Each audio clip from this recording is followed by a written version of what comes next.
Hi, folks. Happy Wednesday. There are those who talk about changing the game and those who actually do it.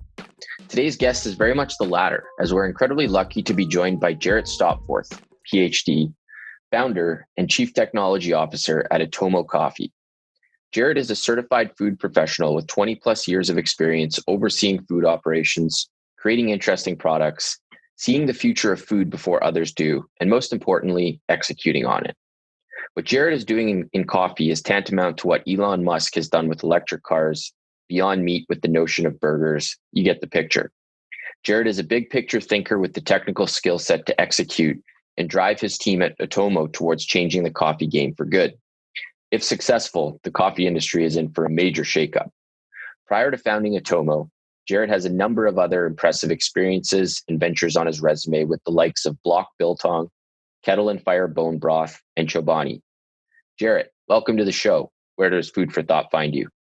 Hi, Mike. Yeah, I'm in Seattle. I'm out of our office and lab space in Seattle. We are located in the Pike Place market on the hill climb in Pike Place market. So we're overlooking the aquarium and just about a block from the original Starbucks shop in the marketplace. That has to be a good omen then. It's a good omen. We looked at this spot. It was one of the first places that we looked at, and we kept going when we were looking for the appropriate location to start our adventure once we got funded. And we looked at a dozen more, but we ended up coming back to this place for a number of different reasons. It feels very Seattle-y to be in the market, and it's nice to have this innovative, disruptive coffee company be so close to the origins of the movement in the US. Absolutely. So rewinding the clock, there's a story about your now co-founder, Andy, asking you what crazy idea do you wish you were working on right now? And supposedly without missing a beat, you said, I want to create the perfect coffee without the bean. Word on the street with that, his mind was blown. Talk about a big idea starting small. What sparked this idea for you?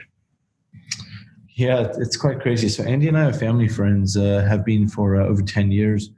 And Andy is a serial startup artist, is what I call him, right? He's been in the business for as an entrepreneur for like 25 years. He started a company that eventually became the Wedding Channel and sold to the Knot. So he's been doing tech startups for a long time, and he was looking for his next startup and was interviewing all his friends in the startup space to see what great ideas are there that he can become involved in. But he wanted to do something that was better for mankind and better for the environment, something that was better other than just a great idea that has a big size of the prize. And one of our friends said, hey, you should connect with Jarret. He's always got some crazy ideas going on that he's working on. I had turned my garage into a lab, and I'm currently breaking things and building them up. And ironically, we met over coffee, and he said, hey, Jarret, what are you working on right now that you wish you were doing full time? And I said, well, I'm tinkering with breaking coffee. I'm looking to create coffee without the bean. And that's when he said, wait, you're blowing my mind. Why would you ever do that? What's wrong with coffee? Coffee's great. I said, coffee is great. I love coffee. I love coffee so much. But, coffee has some issues. Coffee has consistency issues. It's got some environmental issues. It's got some socioeconomic issues. I said, coffee has captured the hearts of many people around the world, but very few people understand quite the degree of the underlying issues associated with it. And I want to create coffee, not a coffee alternative, not synthetic coffee, not a coffee. I want to create coffee without the bean. And for me, it was out of a personal desire to create something that was consistently great, right? So I tasted a lot of coffees. I mean, I would have, a popular roast at a popular coffee shop, and then I'd go right around the corner to its sister store and have the same one and be completely different. And so I said to myself, like, something's wrong here. There must be a way for us to unpack this at a molecular level and be able to recreate it using natural processes. And so I started working on it in my garage. So for the viewers, a bit of background on Atomo. So it's based in Seattle, and you're the first molecular coffee containing no coffee beans. So by engineering the coffee bean, Atomo has created a naturally derived and sustainable coffee which can be used in place of traditional ground coffee. Your goal is to create an amazing cup of coffee and reduce the global demand for coffee beans, thus minimizing deforestation and destruction caused by commercial farming. That's a pretty powerful, sort of backdrop for Atomo and mission statement. Were you always a big coffee nut that loved coffee, or was that sort of more as you realized this, some of the background behind coffee, you got more into it, or have you always been somebody that appreciates a good cup of coffee? Really mindful question, Mike. No, I've always loved coffee, and this idea didn't start backwards. It didn't say, what environmental issues can I solve for? What sustainability issues? I looked at coffee and I said, this inherently has some consistency problems and some socioeconomic problems. And I just said, I love it so much, but why am I so dissatisfied with it? And I'm sure I'm not the only one. And I do that with a lot of products, right? And then I break them down into their constituents and their makeups, and I see, what is it and where can we optimize? Where can we perfect? Where can we create greatness? And coffee became that for me. And so I started looking into it, and that's when I started doing a bunch of research, right? So I went back to some of the leading coffee scientists in the industry and started looking into their work and how they analyze coffee and how they get down to the basal level, and thought to myself, like, how can I understand more about it? Ironically, it turns out that some of the first papers that I got did some wonderful research, and I ended up looking for those researchers, 30-year Nestle, ex-Nestle, Nescafe scientists who then became professors and lead amazing programs at the Zurich University for Applied Sciences and in Germany. And I ended up being tenacious and just like reaching out to them on email and text and phone call and LinkedIn until I finally got a response from one of them. And I ended up going up there to Switzerland, to Zurich, to go meet with him, who is now an official advisor for Atomo. So one of the things that I always say is, like, if you want something, drive to resolution. Don't stop. If you have to send 100 emails, do 100 emails. If you have to make 100 calls, make 100 calls. But if you want something, drive to resolution, right? And so we ended up getting Dr. Shahan Yaretsian, who is world famous for being a key applied scientist in coffee, as one of our advisors. And they have a wonderful Center of Applied Sciences in Zurich that we have some full-time employees operating out of to help us with the science and analytics. And that was just another really great validation for us, Mike, about having these leading experts in conventional, and I always refer to it as conventional coffee, right? People say real coffee, they say coffee, and I say conventional coffee. Validating the importance of it. And I think they looked at what happened in the meat space, what happened in the milk space, and they're looking at it saying, we are a massive agricultural commodity who can follow the same route of sustainability, environmental impacts, et cetera, and we could be disrupted. Why not be at the forefront of embracing it and being a part of the solution than fighting it and saying this is taboo? Instead, let's embrace it and let's actually help guide it. Let's be a part of the mission. And so it's wonderful that we have these amazing scientists linked in as official advisors into Atomo. That's fascinating to hear the backdrop on that, and makes me think of a quote that I think it goes, I'd rather risk choking on greatness than nibbling on mediocrity. And it sounds like, you're a big thinker, not afraid to take risks and fail, but in order to succeed, you have to be willing to fail. And so that's a really good backdrop, and I appreciate you sharing that. So where is Atomo currently at in its development? Yeah, so from the beginning, we had the garage coffee, right? We call it garage coffee. It was our initial when we did this for just short of a year, and we just said, this can't be done. Like, we're struggling too much. And then one day came that we put a blend together that said, holy smokes, this is coffee. It's not great coffee. It's not even good coffee, but this is coffee. This defines coffee. And from that stage is right, we developed a product. We went to friends and family. They tried it. We got feedback. We kept developing it until we found, hey, now we have good coffee. And that's when we did this sort of Pepsi challenge with one of the large coffee outfits out of Seattle, side by side at the University of Washington, and found that 70% of the time our coffee was preferred. And we shot a video of it. We put a Kickstarter together. We raised 253% of what we were aiming for.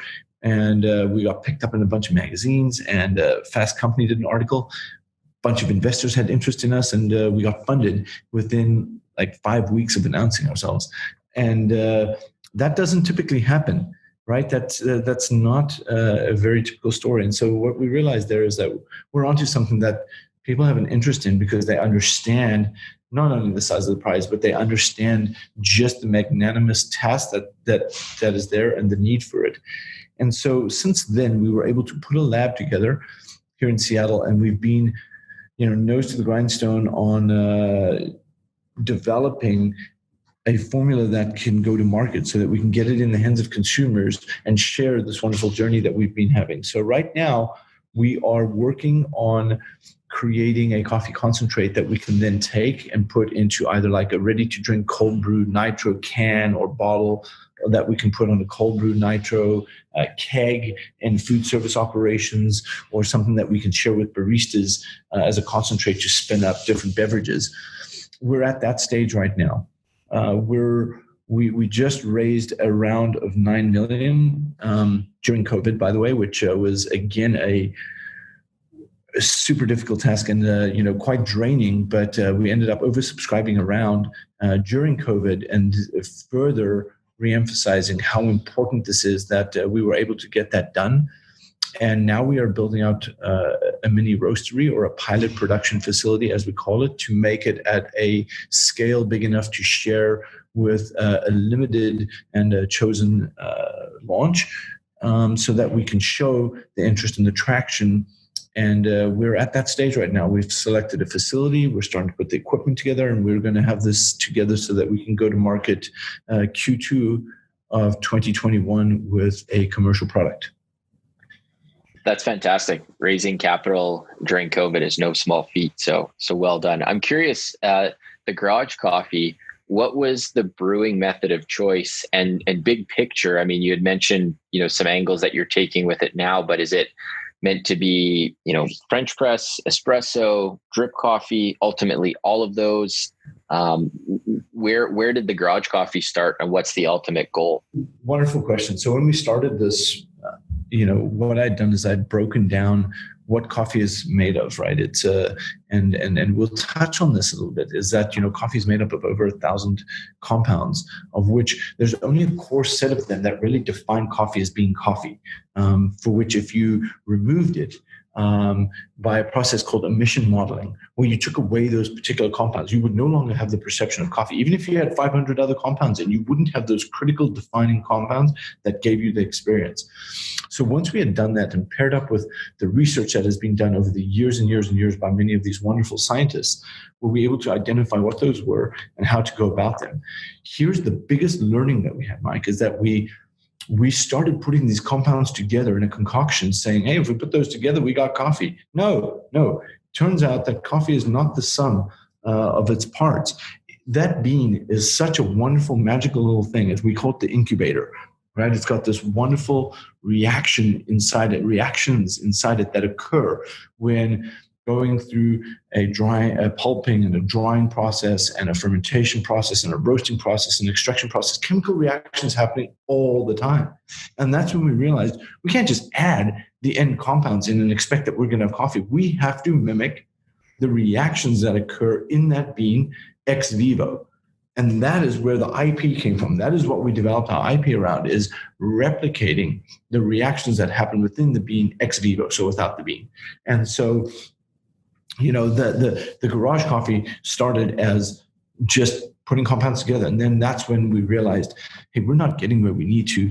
And we need to understand that there is a way more complex ecosystem happening within this bean, and we have to replicate that. So would that be like, for example, like the Maillard reaction and getting the compounds that you've identified to mimic what's happening in the roasting? Yeah, there's a bunch of them, right? If you think of, there's steckeraldehydes being formed, there's caramelization notes, if you think about all of those reactions, and you can Google this, you can just say biochemical reactions or chemical reactions in coffee and roasting and extraction. You can find a whole bunch of stuff. As I said, steckeraldehydes, caramelization, all of these that occur. These are the things that are happening. These are where the magic comes from that actually generates this complex collection of compounds that give you the experience that you have. That's fantastic. Very, very, I could ask you a million more questions on that, Jarret, but I want to switch gears a little bit because Atomo isn't the only impressive food venture on your resume. There's multiple places to dive into. You were the founder and CEO of Block Biltong, which you sold successfully in 2019. You were the chief product officer at Kettle and Fire Bone Broth, the senior director of manufacturing quality at Chobani, and the senior manager of quality and food safety at Campbell Soup Company. So I kind of want to ask you one question on each if I can, but I'll start with Biltong. So many have heard of Biltong and tried it, but frankly, I'm not necessarily sure what the difference is between Biltong, beef jerky, Landjaggers. Correct me if my pronunciation is wrong there. All I know is that properly made, all are delicious. Can you sort of clarify the differences between the three? Sure. Yeah. The primary one that is of most interest to the North American population, right, is beef jerky, right? Because that is a colonial product. Like all of these products that you're mentioning right now are either wartime or colonial driven product development. And that was, we need a sustainable source of protein to get us through either great tracks or wartime or periods of food insufficiency.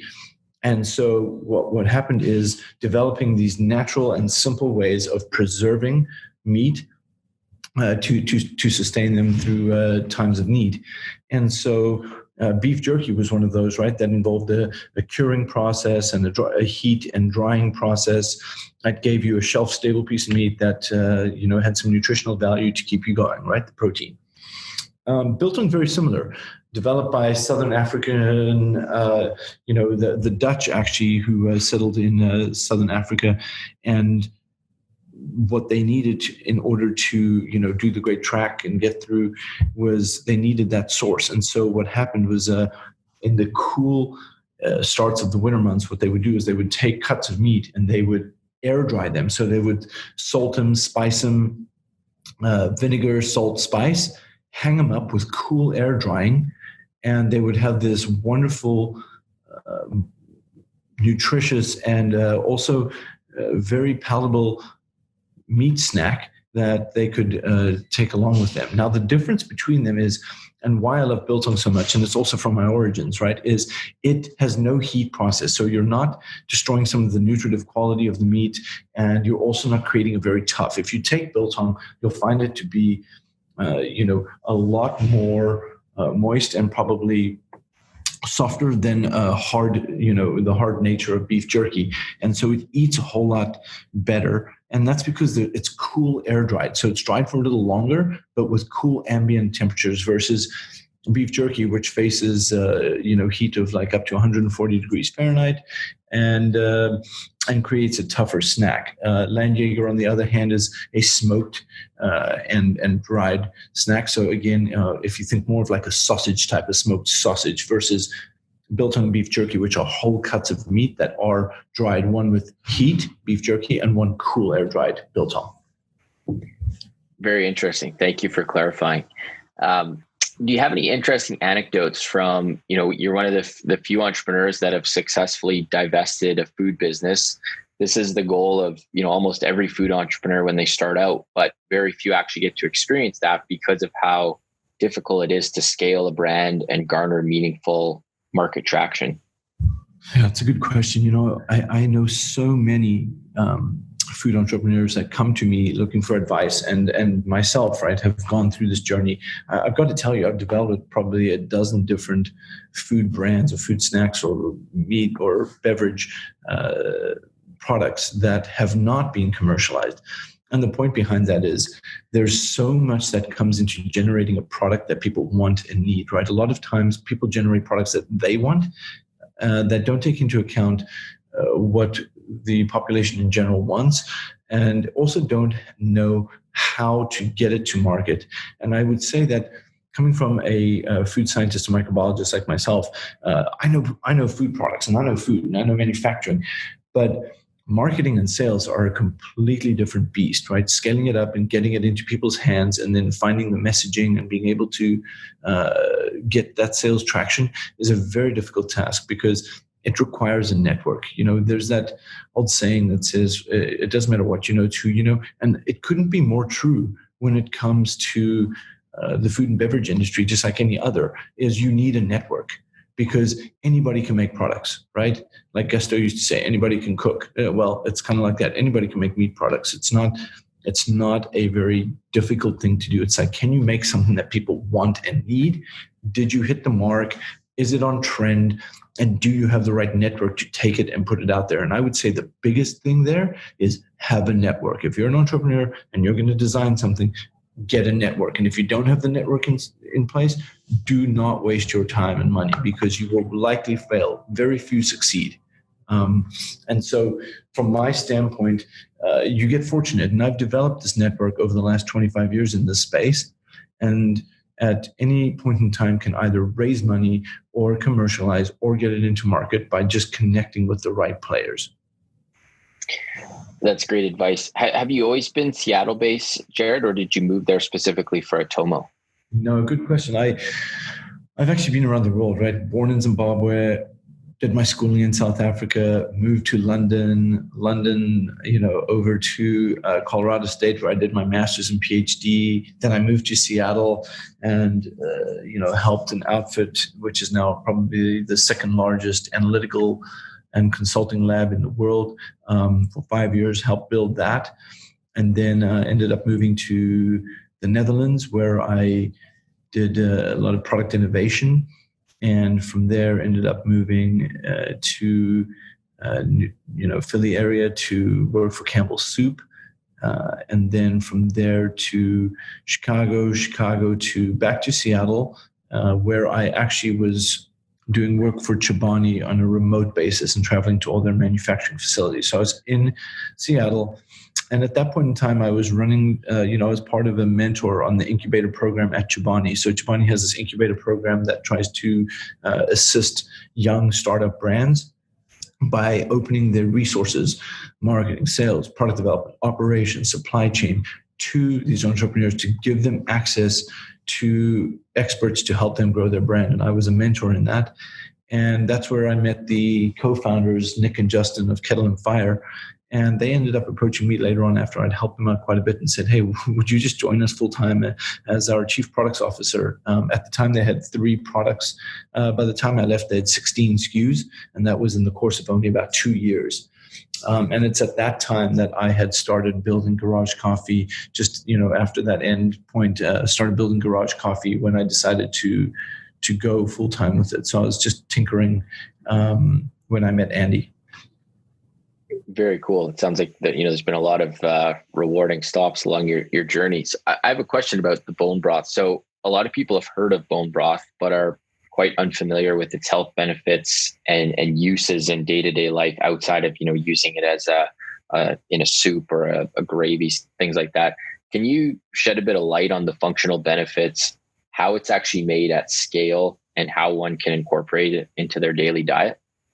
Yeah, sure. So bone broth is age old, right? It's from the earlier days of post-caveman where, you use everything that you get. You use the hides, you use the meat, you take the bones, you make weapons out of them, you boil them down, you create soups, right?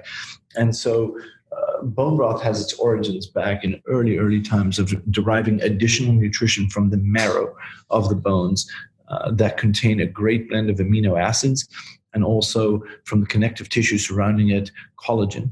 And collagen, when you reach your mid-20s, your body actually stops producing collagen, which is one of the single most functional proteins in the body, used for tautness of the skin, gut health, joint health, and you kind of stop producing that in your middle 20s.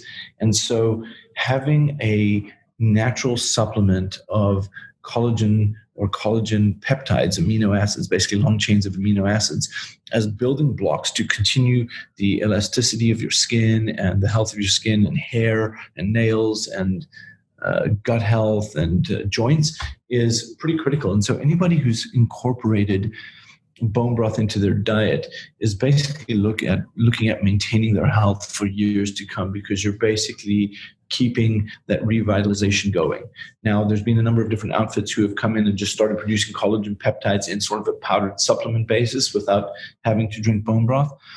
But at its base, there's a lot of benefits to the origins of bone broth. And, at scale, you will see some outfits claiming bone broth, right? And they've only taken those bones and boiled them down for 3, 4, 5 hours. But truly a really wonderful bone broth, such as Kettle and Fire, which, by the way, of course I'm biased because I worked there, but we did things the right way. Those bones were boiled down for a really long time, over 18 hours, to ensure that we extracted and created the highest quality that had the highest amino content for health. It's tough, right? Because when it comes to production, any time spent is dollars, right? So you can imagine cooking something down for 4 hours versus 18 hours and trying to market them the same. One of them's inherently going to be better and cost more, but they may not have the same nutritive qualities. So, I would say keep that in mind when looking for things, like something that has, and you can read it on the pack, a claim to how they care for the product that they make is probably one that you should choose. So very interesting. I think the last point that you had mentioned there is, how do you incorporate it into your daily life? Well, we've been using broth for the longest time as humans to cook food with, but one of the big claims about Kettle and Fire bone broth is it's a sipping broth. It's something that you can have mid-afternoon, right after your coffee and after you've had your breakfast. If you don't have breakfast, those who do intermittent fasting, if you want to, you go in and you have a warm cup of bone broth. Just heat it up and drink it. Other than that, you can include it into your cooking, so you're adding those amino acids back in there, the collagen in, but truthfully, the easiest way to do it is as a sipping bone broth. Okay. Very interesting. I'm sure there'll be some people that want to try it out. So switching gears to Chobani. So, a lot of people, it's a household name, and people know it as one of the most progressive and innovative dairy companies in North America. I'm curious what sort of products you were working on while there, and while you're no longer with them, I'm curious what thoughts you have on sort of, the big movement towards the dairy-free dairy movement and the impending effects on the dairy space. Yeah, all wonderful questions. Yeah, Chobani was a phenomenal company, wonderful leader, great story, make it in America success story. Hamdi Ulukaya, he had a dream, he had a vision. He wanted to bring, he was a shepherd, coming from, the Turkey, and he had a vision, and that was that he wanted to bring wonderful products that he had made, that he had grown up on, that his mom had made. And, one of those was this traditional, what you refer to as Greek yogurt, but it's really just this high protein strained yogurt that has many names, right? Different European countries have it. Skyr, you've seen Skyr. They're all very similar. It's a strained yogurt that is focused on basically concentrating protein and making a very thick and delicious and highly nutritious yogurt. And he had this vision, and he brought it to life. Bought an old, broken down dairy plant for pennies on the dollar and put sweat equity into it, built this brand, didn't stop, grew it, feet on the ground, back of the van, dropping it off at places, and hasn't stopped, right, since then with innovation. And brought the first flip yogurts to the US, right? So that's a main compartment of yogurt with side ingredients that you can put in, both savory and sweet, finding ways to bring healthy drinking beverage, yogurt-based beverage. And has then continued to innovate into probiotic lines, snack lines, and really will not stop until they touch every segment from child to adult on a way to include better nutrition in their day. I mean, they truly lead with both how they develop products and also how they address the community, giving back a lot to refugees and trying to help folks in poor socioeconomic regions. So it's truly a wonderful company, and a company that gives back and pays forward. So we did a lot of things on developing new products that could reach consumers that may have grown old on the sweet and lousy yogurts of days gone by. So, in addressing the second point that you had there around this dairy-free movement, it's very real. Okay, it's not a fad. It's not going away. There's a lot of things about the dairy industry, and I know a lot of dairy farmers and a lot of dairy companies, including Chobani, will disagree with some of my thoughts on this. But the practices of dairy and generating milk are somewhat harsh on the environment and on the animal, and turns out there's just as good a way to get the nutrition that you want from plant-based sources, and we're seeing it all over the place. I mean, you can't nearly look at the dairy aisle right now without seeing dairy-free alternatives that have sort of the same nutritional or taste benefits that you're looking for, and it's not going to go away. There's so much gains to be had on the environmental impacts and on sort of animal husbandry from turning away from this practice and looking at least satisfying demand for a dairy type product with an alternative that can come from a plant source. I don't see it going away. I see those who are smart innovating into the space to create both. Chobani is one of them, who's also got a non-dairy line right now because it sees the demand, and it is a company that is there to bring, they call it the DNA.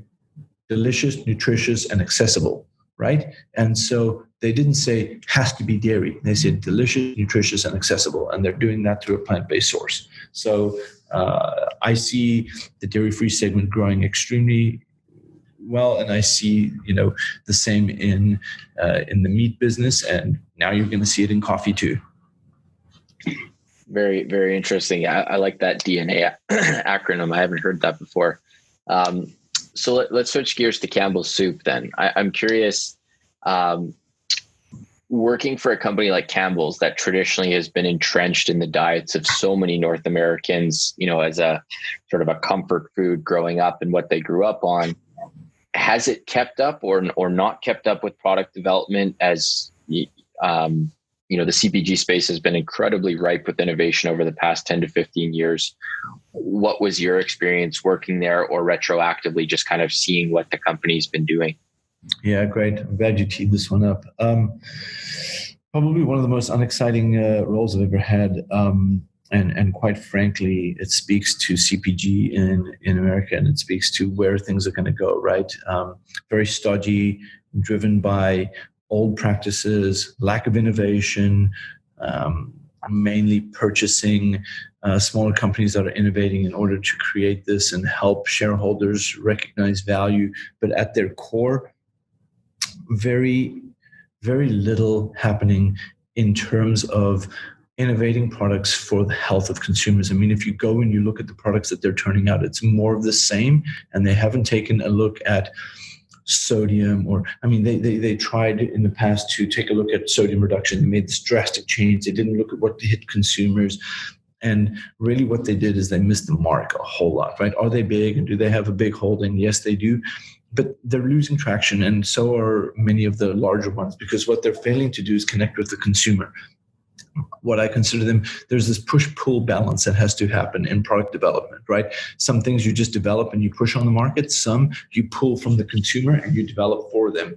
The problem is when you're meeting, shareholder requirements, you tend to, the first thing you tend to cut is research and innovation budget, right? And just pour that money into ops and yield and COGS and margin growth.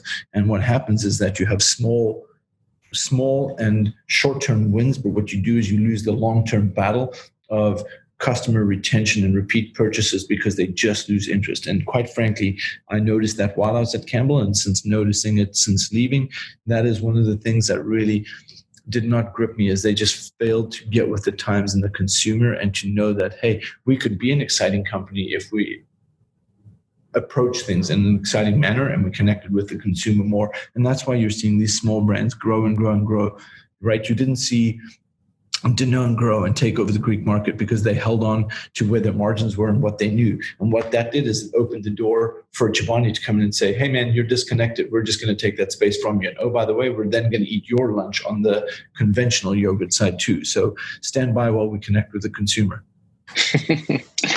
That's a great anecdote. I I'm going to think about that one for a while for sure.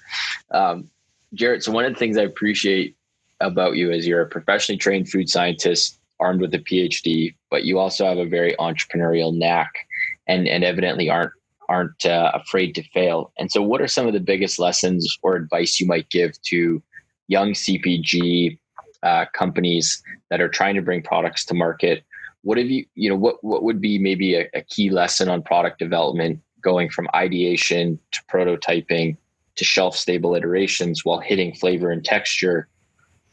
Like you said, you've developed well over 10 products, which is no small feat in itself. What would kind of a reflection be that you'd have for a younger generation on that process? There's two main things I want to say here, Mike, that'll resonate with those who've walked this space before. And mark my words on this. A good idea is not enough. A good product is not enough, right? Doesn't matter how good your idea is. Doesn't matter how good your product is. If you do not have a market fit, a message, and a partnership and a way to bring it to market, it just doesn't matter. I've created tons of amazing products, and I've thought that they're great. My friends have thought they're great. My family thought they were great, and it went nowhere because it wasn't enough. Right? There wasn't a gap in market. There wasn't a market fit. I didn't connect with the consumer. I didn't have a way to get it out there. And so the two things I will say there is: a good idea is not enough and a good product is not enough.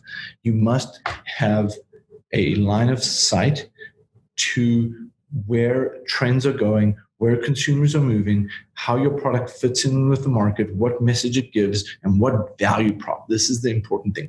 What value props are you meeting, right? Have you understood what people are looking for, and have you brought them their value props without sacrificing flavor and texture and form factor? You must understand that you've got to hit on some core value props in order to actually be successful in the marketplace. I've tasted so many good products that never went anywhere because they just didn't understand how to bring it to the consumer and how to round out the value propositions that would make a consumer say, I need to buy this, right? And there's many different value props. It could be sustainability, it could be flavor, it could be nutrition, it could be, demographic. Like, there's very many ways to hit, but you've got to find that magical balance, and simply having a good idea or a good product is not enough. Where would you say that perspective comes from? Let's say within a CPG organization, does it have to be a collaboration between, the marketing team and R&D, or is it, the distinction between someone who is a trained food scientist versus somebody who's a food scientist, but has developed a skill set as a product developer because they have some of those means to analyze the market and understand market fit? Where does that perspective fit in?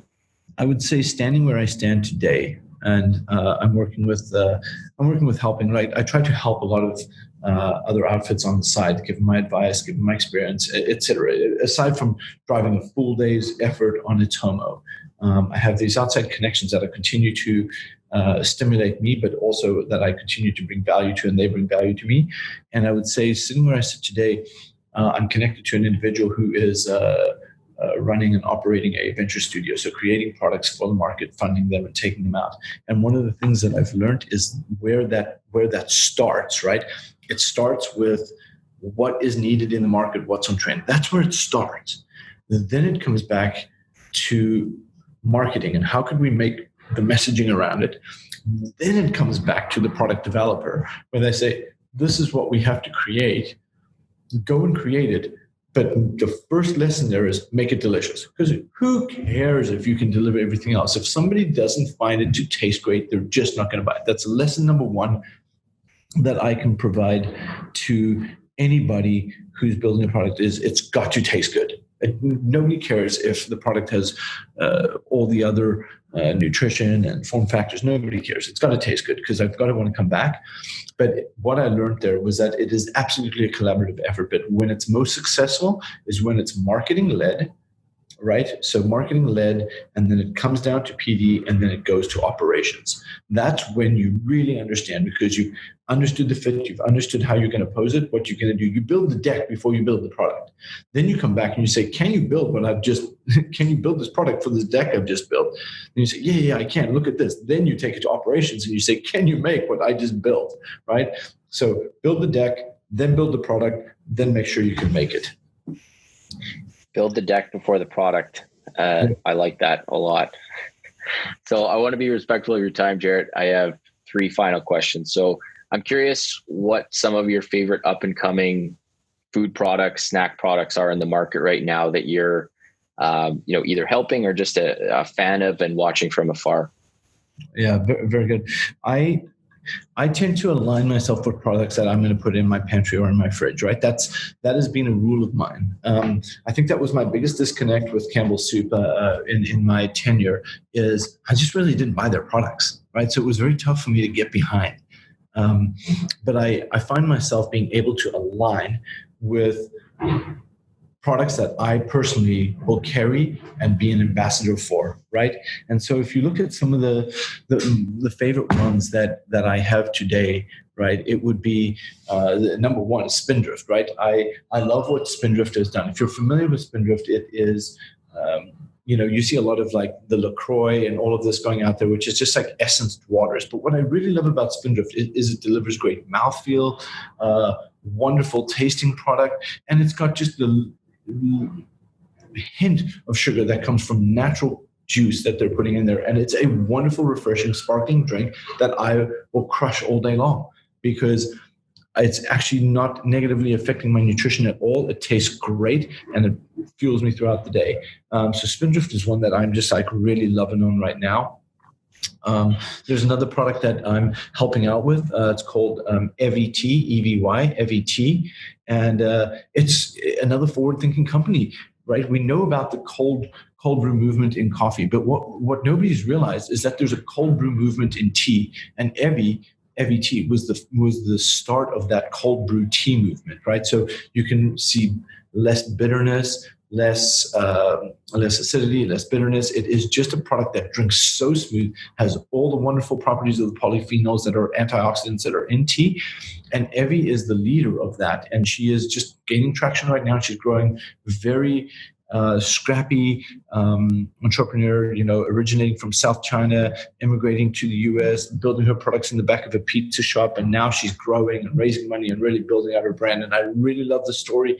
I love the product. I love the value proposition. It's something that I would give to my kids, right? So super important. If I give it to my kids, it's a really good product.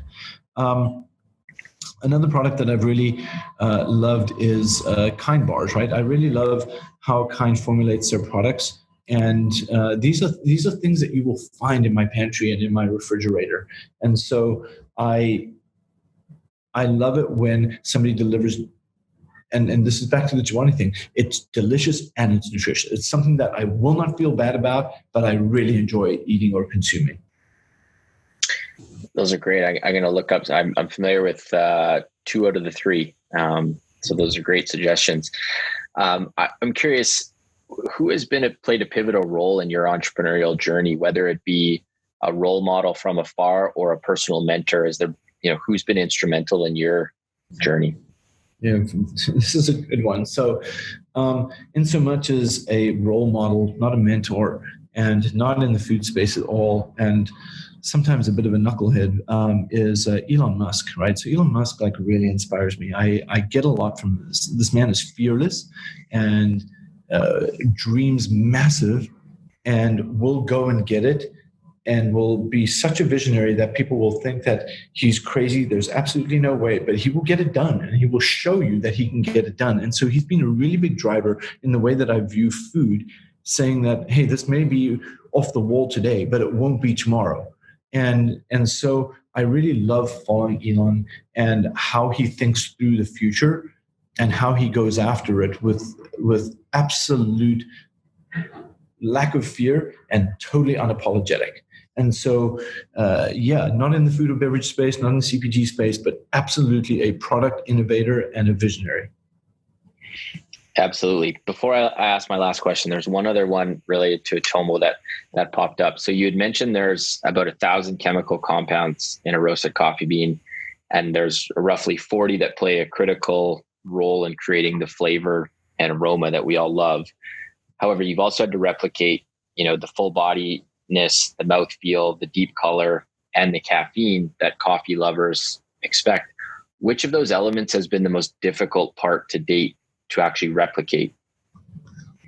Yeah, this was at part of the journey at which we said, oh my God, we can't do this, right? And that is, coffee is made up of what we call the big five, right? We've been calling it that at Atomo. Who knows if the industry calls it that, but we've defined it as, right, the flavor, the aroma, the mouthfeel, the color, and the bioactives, caffeine, polyphenols. It's easier to get the aroma and the flavor than it is to create the whole experience, which is the mouthfeel, the way it coats your tongue, the way it delivers flavor, hitting the right color notes. And so bringing the whole package together was very difficult because remember, this is not synthetic coffee. We're not adding in a bunch of stuff. We are taking upcycled plant-based materials. So we are taking the byproducts of other ag streams, which are traditionally like thrown into waste piles or fed to animals. We're taking those because there's tons of value in them, roots and stems and leaves, and we are taking them. And much like you do coffee is just, it's one part of a plant that you roast and extract. And we're doing the same for other plant-based materials from other ag industries, and fermenting and roasting and extracting and creating and pulling out all the compounds associated. But as you do all of that, you have to make sure that you select all of them that also create the mouthfeel and the color and the body. And so that has been the most difficult part to date, but we are on top of it. We have made great strides. And remember, our whole journey here is to disrupt every segment of coffee. Right now, we're working on a concentrate that can make a ready-to-drink canned or bottled beverage, that can make an on-tap experience, that can create a concentrated barista can use. Next will be pods and grounds. And finally, we'll end up probably 3D printing or stamping beans so that we can take that and send that to a consumer to put through their espresso maker and their grinder. We're going to disrupt it all, but we're starting at what we can hit today. Very cool. For our listeners, I'm sure they're going to be keenly attuned to following Atomo. What do you think the earliest is that there'll possibly be a Atomo cup of coffee for sale on the open market for the public to try? Q2 2021. Q2 2021. I'm marking that in my calendar. So final question, Jarret, and one that I ask all Food for Thought guests because I think it's important for the average, consumer tuning in to learn from experts like yourself. So you're someone who lives, eats, and breathes the business and science of food all day, every day. And sometimes the science and the business, can really take a forefront to the food products themselves. So I'm curious, what is your favorite way to reconnect with food on a personal level? That's great. I have a very broad experience of food. I've done a lot of travels over 40 countries, and wherever I go, I try to eat something that is home and local and not found anywhere else. And I have a rule in my life that is try everything at least once, right? Whether it's cow snout or pig feet or whatever it is, right? Whatever it is, my rule is try everything once because the brain and the stomach are connected. And sometimes you've already written it off before you've got there, but you never know until you try it. So my rule is try everything at least once and do not be afraid. And so I really have followed that. And, at times I'll see something that I would rather eat, but there is something that I see that is something I've never tried before. And the way I think about that is, how can I disrupt segments or add to them or optimize them if I don't know what the experience is of something unknown, right? So that's kind of my motto. Fantastic. Well, Jarret, this has been a real pleasure. I've learned an incredible amount from you, and I appreciate you taking the time out of your busy schedule. Mike, a real pleasure, and I really enjoyed chatting with you. Thank you for putting Atomo on your radar. We're really excited to, be bringing this journey to the rest of the world, and we feel very honored to have been featured.